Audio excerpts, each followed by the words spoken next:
नमस्कार प्यारे बच्चों, हम पढ़ रहे हैं एट ग्रेड अभ्यास पुस्तिका 2023-24। आज हम पढ़ेंगे गणित विषय कक्षा छठवीं का अध्याय 3 संख्याओं के साथ खेलना। संख्याओं के साथ खेलना, यहाँ हम संख्याओं की जानकारी दी है तो यहाँ हम कर लेंगे। अब आगे से हम यहाँ उदाहरण पहला है 12 के गुणनखंड ज्ञात कीजिए। 12 को विभिन्न प्रकार से दो संख्याओं के गुणनफल के रूप में लिखा जा सकता है। तो 12 के गुणनखंड है 1 गुणित 12, 2 गुणित 6, 3 गुणित 4। इस गुणनफल से स्पष्ट है कि 1, 2, 3, 4, 6 एवं 12 संख्या 12 को पूरा विभाजित करती है। अर्थात 1, 2, 3, 4, 6 एवं 12 संख्या 12 के विभाजक हैं। यह सभी संख्याएं संख्या 12 के गुणनखंड कहलाती हैं। अतः 12 के गुणनखंड हैं 1, 2, 3, 4, 6, 12। आगे देखते हैं, निम्नलिखित संख्याओं के सभी गुणनखंड लिखिए। तो यहाँ 48 के गुणनखंड बताना है। तो देखें हम यहाँ 1, 2, 3, 4, 6, 8, 12, 16, 24, 48। यहाँ इन सब संख्याओं का भाग अगर हम 48 में करेंगे तो सबका भाग जाएगा। इससे हमें चेक हो जाता है कि हाँ ये सब क्या है, गुणनखंड है। और वो संख्या खुद अपना गुणनखंड होती है, जैसे 48, तो 48 खुद 48 का एक गुणनखंड है। आगे है 20, तो 20 में 1 का भी भाग जाएगा, 2 से भी जाएगा, 4 से भी जाएगा, 5 से भी जाएगा, 10 से भी जाएगा और स्वयं 20 से भी जाएगा। आगे उदाहरण क्रमांक दूसरा देखते हैं 6 और 9 का लघुत्तम समापवर्त ज्ञात कीजिए। 6 और 9 का लघुत्तम समापवर्त ज्ञात करना है। तो 6 के गुणज लिखेंगे पहले, फिर 9 के गुणज लिखेंगे। जो सार्व गुणज होगा वह हमारा एलसीएम होगा। देखते हैं 6, 12, 18, 24, 30, 36, 42, 48 और 54। यानी 6 के गुणज लिखा है 6 कम 6, 6 दूनी 12, 6 3 18, 6 चौके 24, 6 पंजे 30, 6 6 36, 6 7 42, यहाँ से 48 और फिर 54 आ गए। आगे फिर 9 के गुणज हैं 9, 18, 27, 36, 45, 54, 63, 72, 81। अब सार्व गुणज देखना है हमें, और जो सबसे छोटा हो। चूँकि यहाँ हम लिख रहे हैं लघुत्तम समापवर्त, तो इन दोनों में जो सबसे कॉमन होगा और सबसे छोटा होगा। तो यहाँ देखें हम 18 और यहाँ भी 18 आ रहा है। उसके बाद 36 भी कॉमन है, 36 यहाँ भी है, यहाँ भी है, और फिर 54 भी है। लेकिन 54 और 36 एलसीएम नहीं होगा, क्योंकि एलसीएम का मतलब ही है लघुत्तम समापवर्त। तो सबसे छोटा कौन है, लघु कौन है, 18। तो इस 6 और 9 का लघुत्तम हमारा आंसर होगा 18 आएगा इसका आंसर। लघुत्तम समापवर्तक बराबर सबसे छोटा सार्व गुणज। ठीक है। अगला प्रश्न है बच्चों 12, 16, 18 का लघुत्तम समापवर्त ज्ञात कीजिए। तो हम 12 के गुणज लिखेंगे 12, 24, 36, 48, 60, 72, 84, 96, 108, 120। 120 के बाद हमने यहाँ 132 और यहाँ 144 लिख दिया है। 12 का पहाड़ा पढ़ते जाएं तो 10 बार पढ़ेंगे तो 120 आ जाएगा। फिर 11 बार पढ़ेंगे तो 132 और एक बार और पढ़ेंगे तो 144। फिर यहाँ 16 के लिखा है, 16 के गुणज हैं 16, 32, 48, 64, 80, 96, 112, 128, 144 और 160। आगे 18 के गुणज लिखे हैं 18, 36, 54, 72, 90, 108, 126, 144, 162 और 180। अब हमें सार्व गुणज देखना है, सबसे छोटा कौन सा सार्व गुणज है। तो यहाँ तक हम देखेंगे तो कोई समझ में नहीं आ रहा, लेकिन यहाँ से देखें 144 यहाँ भी है, 16 के गुणज में भी 144 है, और 12 के गुणज में जब हम 12 बार गुणा करेंगे 12 का तो 144 आ जाएगा। तो 144 12 में भी प्राप्त होगा, 16 में भी और 18 में भी।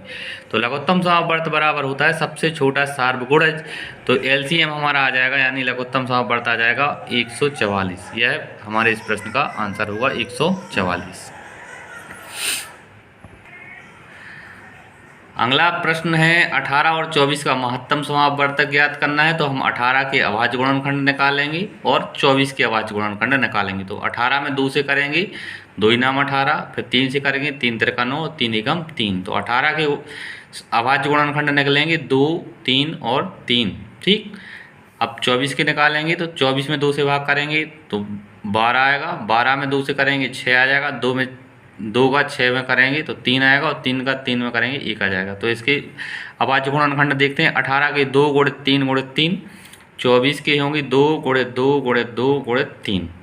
अब सार्व अभाज्य गुणनखंड हमें देखना है, महत्तम यानी जो सबसे बड़ा है और सार्व है दोनों में शामिल हो। तो 2 और 2 यहाँ भी है, ठीक, यहाँ 3 है, यहाँ 2 है, लेकिन 3 यहाँ भी है। तो सार्व अभाज्य गुणनखंड कितने हैं? 2 और 3 हैं, ठीक है। 2 और 3 जो हैं, जो दोनों में हैं, तो इन दोनों को आपस में गुणा कर देंगे 2 और 3 का, तो आंसर आ जाएगा महत्तम समावर्तक बराबर होता है सार्व गुणनखंड अभाज्य गुणनखंड का गुणनफल। तो 2 गुणित 3 करेंगे तो आंसर आ जाएगा 6, यानी 18 और 24 का महत्तम समावर्त होगा 6। आगे अगला प्रश्न है 16, 28 का महत्तम समावर्तक ज्ञात कीजिए। तो हम पहले 16 और 28 की अभाज्य गुणनखंड निकालेंगे। तो 16 का करेंगे तो 2 से भाग करेंगे तो आएगा 8, फिर 8 में करेंगे 2 से तो 4, 4 में 2 से करेंगे तो 2, और 2 में 2 से करेंगे तो आएगा 1, यानी 16 के गुणनखंड कितने होंगे? 2 गुणित 2 गुणित 2 गुणित 2। अब 28 के देखते हैं, 28 में 2 से करेंगे तो 14, फिर 14 में 2 से करेंगे तो 7, और 7 में केवल 7 का ही जाएगा तो 7 एकम 7। अब 28 के सारे अभाज्य गुणनखंड देखते हैं, 2 गुणित 2 गुणित 7। अब यहाँ देखें हम कॉमन गुणनखंड देखें, 2 गुणित 2 यहाँ 4 बार है और यहाँ 2 बार है, तो 2 गुणित 2 यहाँ भी है और 2 गुणित 2 यहाँ भी है, तो हम 2 गुणित 2 लिख लेंगे और 2 का 2 में गुणा करेंगे तो आएगा आंसर कितना? 4, यानी 16 और 28 का महत्तम समावर्त होगा 4। आगे हल करते हैं। अब प्रश्न पहला है 36 के गुणनखंडों की संख्या है। तो 36 के हमें गुणनखंड निकालने हैं, तो इसका आंसर आ जाएगा 9। कितने गुणनखंड होंगे? 9 गुणनखंड होंगे। आप इसको कागज में कर सकते हैं। प्रश्न दूसरा है 3, 4 तथा 9 का महत्तम समावर्तक होगा। तो इसका आंसर आएगा बच्चों 36। 36 में 3 का भी भाग जाएगा, 4 का भी जाएगा और 9 का भी जाएगा।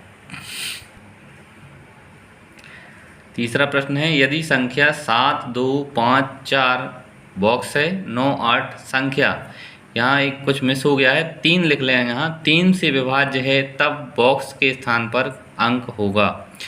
तो यहाँ बॉक्स के स्थान पर हम लिखेंगे 1 और इन सबको जोड़ेंगे तो वह संख्या 3 से विभाजित होगी, इसलिए यहाँ पे हमारा आंसर होगा 1। और यहाँ मिस प्रिंट है, यहाँ 3 लिखना है, सब ध्यान रखेंगे तब आंसर आएगा।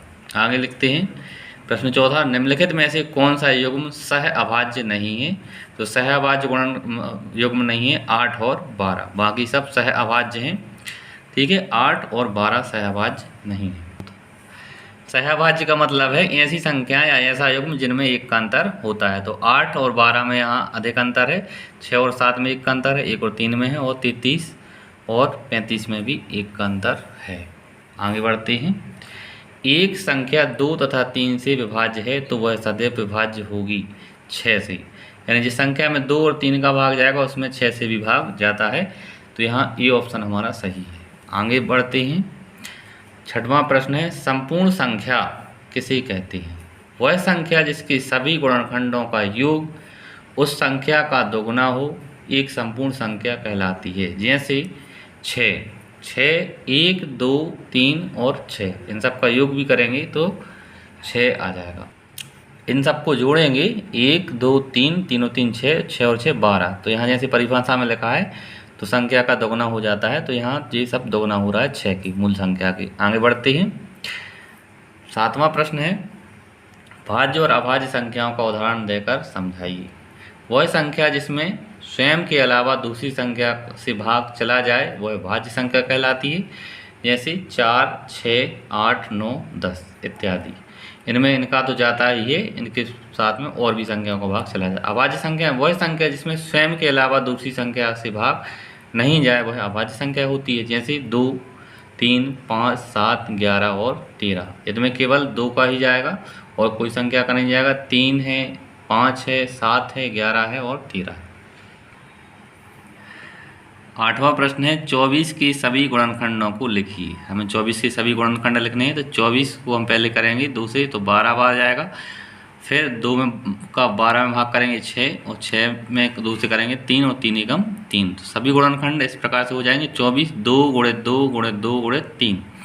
24 के गुणनखंड इस प्रकार से बनेंगे 1, 2, 3, 4, 6, 12 और 24। 9वां प्रश्न है बच्चों संख्या 7 के प्रथम 5 गुणज लिखिए। 7 के प्रथम 5 गुणज लिखना है तो हम 7 का पहाड़ा 5 बार पढ़ेंगे। 7, 14, 21, 28, 35। आगे है 10वां प्रश्न।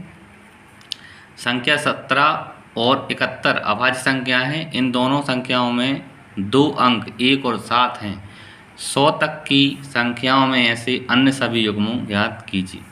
तो 13 और 31, 37 और 73 और 79 यानी 79 और 97।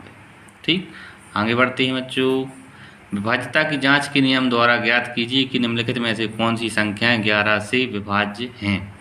ठीक, तो यहाँ हम सम अंक और विषम अंकों का टोटल करेंगे। अगर उनका अंतर 0 या 11 से विभाज्य आता है तो वह संख्या 11 से विभाजित हो जाएगी। तो 5 और 4 9, 4 और 5 9, दोनों को घटाएंगे 0 आएगा, यानी यह संख्या 11 से विभाज्य है।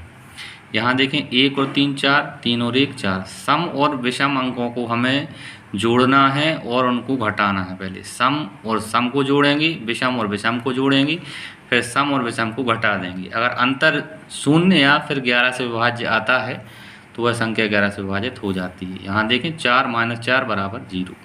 आगे देखें 5 और 8 13 और यहाँ 0 और 1 जोड़ेंगे तो कितना आएगा 1। अब 13 में से जब हम 1 घटाएंगे तो आएगा 12 और 12 में 11 से भाग नहीं जाता है, इसलिए हमारी जो संख्या है 5081 यह 11 से विभाज्य नहीं होगी। 12वां प्रश्न है 35 और 50 के सार्वगुणनखंड ज्ञात कीजिए। 35 के गुणनखंड 1, 5, 7 और 35। ठीक है बच्चों, 50 के गुणनखंड लिखेंगे 1, 2, 5, 10, 25 और 50। अब हम सार्वगुणनखंड देखना है जो दोनों में हो, तो यहाँ भी 5 है, ऊपर 35 में भी है और 50 में भी है, तो हमारा यही आंसर होगा 1 और 5, यानी 35 और 50 के सार्वगुणनखंड है 1 और दूसरा होगा 5। 13वां प्रश्न है एक संख्या 5 और 12 दोनों से विभाज्य है, किस अन्य संख्या से यह संख्या सदैव विभाजित होगी। तो संख्या 5 और 12 से विभाज्य है तो इनका हम आपस में गुणा करेंगे। 5 × 12 12 पंची 60, तो यह संख्या सदैव 6 से विभाजित जरूर होगी। ठीक है बच्चों, आगे बढ़ते हैं। 14वां प्रश्न है 12, 16 और 28 का महत्तम समवर्त ज्ञात करना है। तो हम सबसे पहले इनके अभाज्य गुणनखंड निकालेंगे, 12 की, फिर 16 की, फिर 28 की। 12 के लिखा है, 12 के अभाज्य गुणनखंड है, 12 में भाग करेंगे 2 से 6, फिर करेंगे तो 3 और 3 एकम 3। 16 में करेंगे 8, 8 में 2 से करेंगे 4, 4 में 2 से करेंगे 2 और यहाँ 1 आ जाएगा। 28 में देखें 14 दूनी 28, 7 दूनी 14 और 7 एकम 7। ठीक है, अब इनमें हम देखते हैं कि कॉमन कौन सी संख्या आती है। तो 12 के जो अभाज्य गुणनखंड थी 2 × 2 × 3, 16 में 2 × 2 × 2 और 28 में 2 × 2 × 7। तो यहाँ देखें 2 2 की जोड़ी जो है वो कॉमन है, तो महत्तम हमारा आएगा 2 दूनी 4, 2 दूनी 4, 2 दूनी 4, यहाँ आंसर आ जाएगा 4। अगला है 15वां प्रश्न 4 अंकों की वह सबसे छोटी संख्या ज्ञात कीजिए जो 18, 24 और 35 से विभाज्य हो। ठीक है, तो यहाँ सबसे पहले हम 18, 24 और 32 का एलसीएम निकालेंगे यानी लघुत्तम निकालेंगे। तो हमारा जो लघुत्तम है यहाँ हमने लिखा है, भाग दिया है 2 से, लघुत्तम हम समावर्तक हमारा आएगा 18, 24 और 32 का 288। अब हम 288 जो है में है 4 अंकों की सबसे छोटी संख्या होती है हमारी 1000। कितनी होती है 1000। प्रश्न में लिखा है 4 अंकों की वह सबसे छोटी संख्या ज्ञात कीजिए जो 18, 24 और 32 से विभाज्य हो। तो हम 1000 में 288 से करेंगे भाग। तो हमने यहाँ इस पर किया है 1000 भाग दिया 288 से, तो यह 3 बार गया तो हमारा 864 आएगा। 1000 में से हम 864 घटाएंगे तो बचेगा 136। कितना आएगा 136 यहाँ आ जाएगा। अब 136 को हम क्या करेंगे 288 से घटाएंगे। ठीक है, यहाँ देखें आप, हमने यहाँ किया है तो 1000 धन 288 में से पहले हमने 136 को घटा दिया तो आ गया 152। ठीक है, अब ये 136 कहाँ से आया है, हमने 288 में जो भाग किया था 1000 में, तो जो शेष बचा था वो था 136। ठीक, तो 288 में से 136 को घटाएंगे तो आएगा 152। अब 1000 में 152 को जोड़ देंगे तो जो हमारी संख्या आएगी 1152। इसमें 18, 24 और 32 इन तीनों संख्याओं से भाग जाएगा। तो वो हमारी जो संख्या है वो होगी 1152, जिसमें 18, 24 और 32 से भाग जाएगा। इस तरह से बच्चों हमारा यह पार्ट खत्म होता है। पूरे प्रश्न हमने हल किए। आपको अगर वीडियो अच्छी लगी हो और आगे की वीडियो आपको अगर चाहिए तो चैनल को सब्सक्राइब करें और वीडियो को लाइक करें और कमेंट में बताएं कि वीडियो आपको कैसी लगी है।